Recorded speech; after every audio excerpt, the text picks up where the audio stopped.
বিংশ শতাব্দীর শেষ ভাগের উদ্যোক্তাদের মধ্যে বিল গেটস একটি কিংবদন্তি নাম। ৮০ দশকে শুরু করা তার ছোট পরিসরের ব্যবসাটি আজ পৃথিবীর অন্যতম শক্তিশালী প্রতিষ্ঠানে রূপ নিয়েছে। তার উদ্যোগটি ব্যবসায়িক প্রবৃদ্ধির পাশাপাশি পৃথিবীর মানুষের জীবনযাপনের ধরন পরিবর্তন করে দিয়েছে। ১৯৭৫ সালে হার্ভার্ডের ছোট্ট একটি রুম থেকে জন্ম নেয় এই প্রতিষ্ঠানটি সম্প্রতি ফরচুন ম্যাগাজিনের করা ৫০০ সফল প্রতিষ্ঠানের তালিকায় শীর্ষ ৩০-এর মধ্যে স্থান করে নিয়েছে। একই সাথে এই ব্যবসায়িক সাফল্য তাকে $৯২ বিলিয়ন সম্পদ গড়ার মাধ্যমে বিশ্বের সবচেয়ে ধনী ব্যক্তি হিসেবে পরিচিতি দিয়েছে। আজ আমরা কথা বলবো বিশ্বের সর্ববৃহৎ টেকনোলজি কোম্পানি মাইক্রোসফট এবং এর প্রতিষ্ঠাতা বিল গেটসের সাফল্য নিয়ে। একটি ছোট্ট রুম থেকে যাত্রা করে কিভাবে তিনি ছড়িয়ে পড়েছেন সারা বিশ্বে। ১৯৫৫ সালের ২৮ অক্টোবর সিয়েটলে জন্মগ্রহণ করেন উইলিয়াম হেনরি বিল গেটস। তিনি বিল গেটস নামে সমাধিক পরিচিত। বিল গেটস পৃথিবীর অন্যতম প্রভাবশালী একজন প্রযুক্তিবিদ। কম্পিউটার জগতের অন্যান্য উদ্ভাবকদের চেয়ে বিল গেটস শিশু বয়সেই একটু বিশেষ সুযোগ সুবিধা পেয়েছেন। তিনি শৈশবে লেকসাইড স্কুল নামে সিয়েটলের একটি নামিদামি প্রতিষ্ঠানে পড়াশোনার সুযোগ পেয়েছিলেন।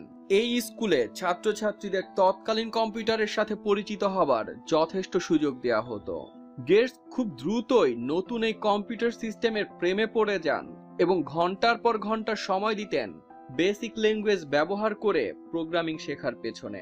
১৯৭০ সালে মাত্র ১৫ বছর বয়সে পল অ্যালেনের সাথে ব্যবসা শুরু করার পরিকল্পনা করেন। তারা একসাথে রাস্তার ট্রাফিক নিয়ন্ত্রণের জন্য একটি সফটওয়্যার তৈরি করেন এবং এটি $২০,০০০ বিক্রি করেন। এরপর গেটস এবং অ্যালেন তাদের নিজেদের প্রতিষ্ঠান শুরু করার জন্য মনস্থির করেন, কিন্তু গেটস এবং তার বাবা মা স্কুলের গণ্ডি পার হওয়া পর্যন্ত অপেক্ষা করতে চান। মূলত গেটসের বাবা মা তাকে একজন আইনজীবী হিসেবে দেখতে চেয়েছিলেন, তাই তিনি হার্ভার্ড কলেজে ভর্তি হন। কিন্তু কলেজের একাডেমিক পড়াশোনা তার কাছে দুর্বোধ্য লাগতে শুরু করে। ফলে তিনি উচ্চশিক্ষার প্রতি ধীরে ধীরে আগ্রহ হারাতে থাকেন এবং কলেজ শেষ না করেই একাডেমিক পড়াশোনা বন্ধ করে দেন। এরপর তিনি এবং বন্ধু অ্যালেন দুজন MITর অ্যাল্টার কম্পিউটার সিস্টেমের জন্য সফটওয়্যার তৈরি শুরু করেন। ১৯৭৫ সালে গেটস এবং অ্যালেন যৌথ অংশীদারিত্বে মাইক্রো কম্পিউটার এবং সফটওয়্যারের প্রতিষ্ঠান মাইক্রোসফট প্রতিষ্ঠা করেন। মাইক্রোসফটের শুরুর দিকের যাত্রা খুব একটা মসৃণ ছিল না।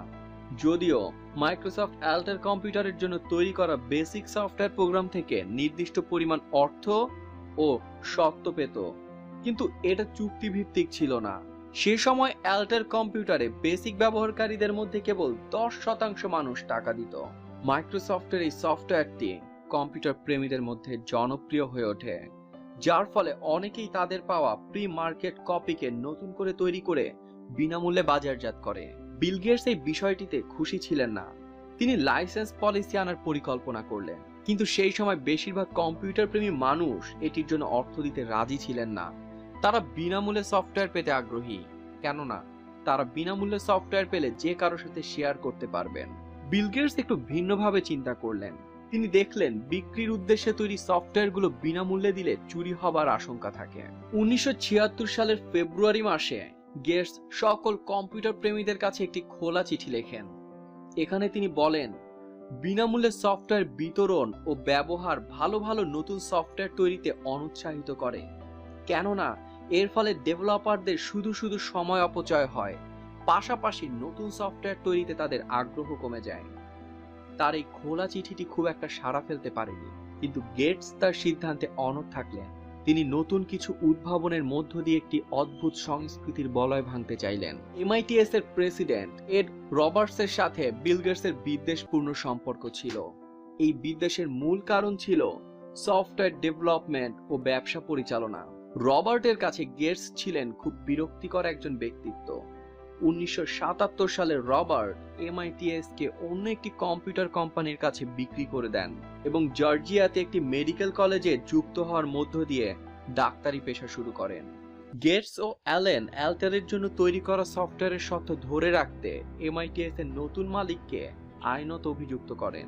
মাইক্রোসফট অন্যান্য কম্পিউটার কোম্পানির জন্য পৃথক ফরম্যাটে সফটওয়্যার বানানো শুরু করে। ১৯৭৯ সালে গেটস তার কোম্পানিকে ওয়াশিংটনের বেলভিউতে স্থানান্তরিত করেন। গেটস আনন্দের সাথে প্যাসিফিক নর্থ ওয়েস্টের বাড়িতে ফেরেন এবং কাজে পুরো মনোনিবেশ করেন। Operation, product development, business development ও মার্কেটিং সহ প্রতিটি ক্ষেত্রেই 25 জন তরুণ কর্মচারীর সবাই নিজ নিজ দায়িত্ব গুরুত্বের সাথে পালন করেন। অ্যাপল, ইন্টেল ও আইবিএম এর মতো কোম্পানিগুলো যখন উন্নতির দিকে যাচ্ছে, বিল গেটস তখন মাইক্রোসফট সফটওয়্যার অ্যাপ্লিকেশনের বিভিন্ন সমস্যার নিয়মিত নজর রাখতেন। এ কাজে মাঝে মাঝে তিনি তার মাকেও সাথে নিতেন। তার মায়ের সাথে আইবিএম সহ বিভিন্ন কোম্পানিতে ভালো যোগাযোগ ছিল। এই কারণেই মায়ের পরিচয় সুবাদে বিল গেটস আইবিএম এর সিইওর সাথে সাক্ষাতের সুযোগ পান। 1980 সালে আইবিএম তাদের ব্যক্তিগত কোম্পানির পরিচালনার জন্য সফটওয়্যার খুঁজছিল। মাইক্রোসফট এই সুযোগটি পেয়ে যায়। এ সময় বিল গেটস আইবিএম এর কম্পিউটারের সাথে মিল রেখে একটি অপারেটিং সিস্টেম কেনেন। গেটস এই নতুন কেনা অপারেটিং সফটওয়্যারকে আইবিএম পিসির সাথে খাপ খাওয়ানোর চেষ্টা করেন। ঠিক $50,000 বিনিময়ে কাজটি করেন তিনি।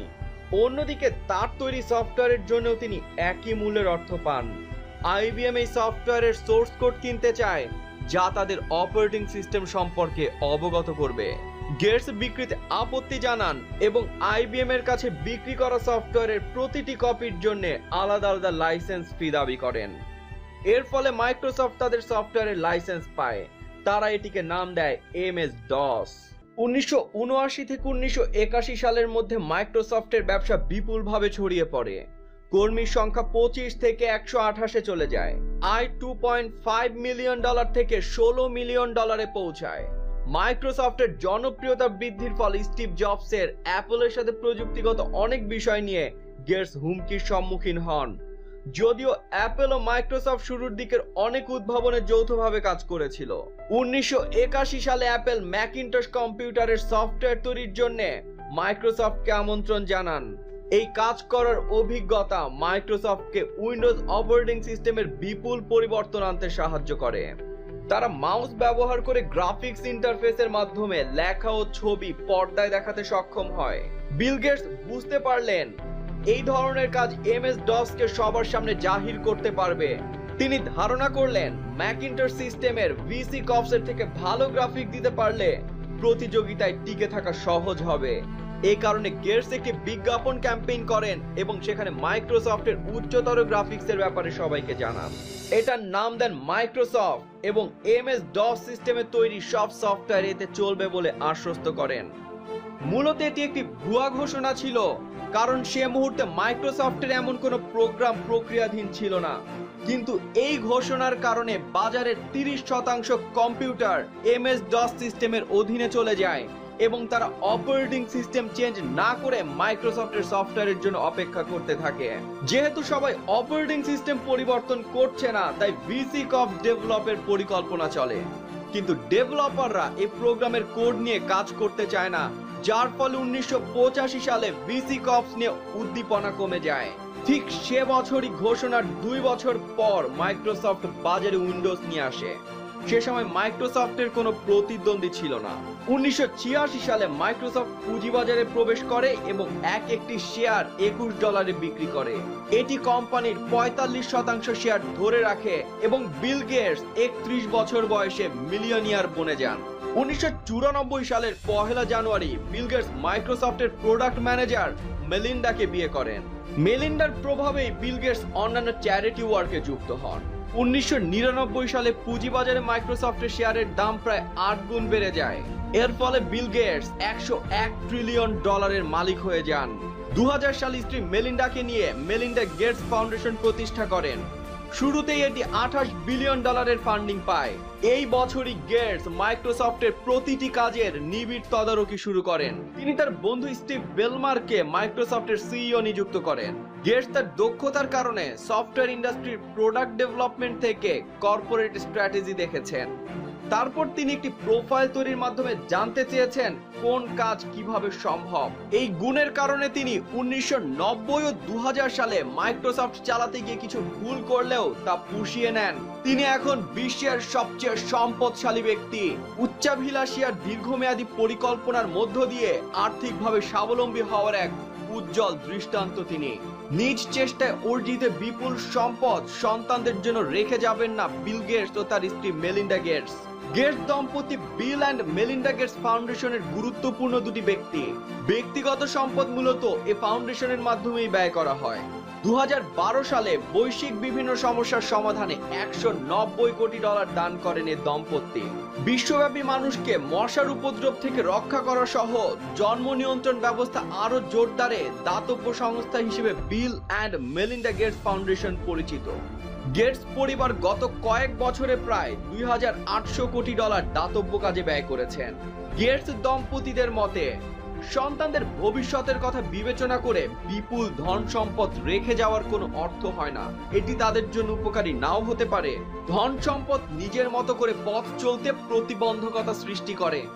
বর্তমানে গেটস দম্পতির বড় মেয়ে জেনিফার ক্যালিফোর্নিয়ার স্ট্যানফোর্ড বিশ্ববিদ্যালয়ে 2য় বর্ষের ছাত্রী। ছেলে রোরি ও ছোট মেয়ে পোয়েবি এখন স্কুলে পড়ছে। বাবা মায়ের সাথে তারা সিয়াটলে থাকবে।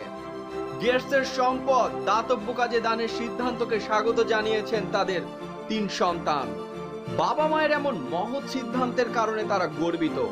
বিশ্বের অসংখ্য মানুষকে চরম দারিদ্র্য থেকে মুক্ত করতে সম্পদ দানের পক্ষেই তারা। ধন্যবাদ আমাদের সাথে থাকার জন্য। আগামী পর্বে আপনি কার সম্পর্কে জানতে চান তা এখনই কমেন্ট করে জানান। ভিডিওটি ভালো লেগে থাকলে লাইক দিন, কমেন্ট করুন আর শেয়ার করে অন্যদের অনুপ্রাণিত করুন।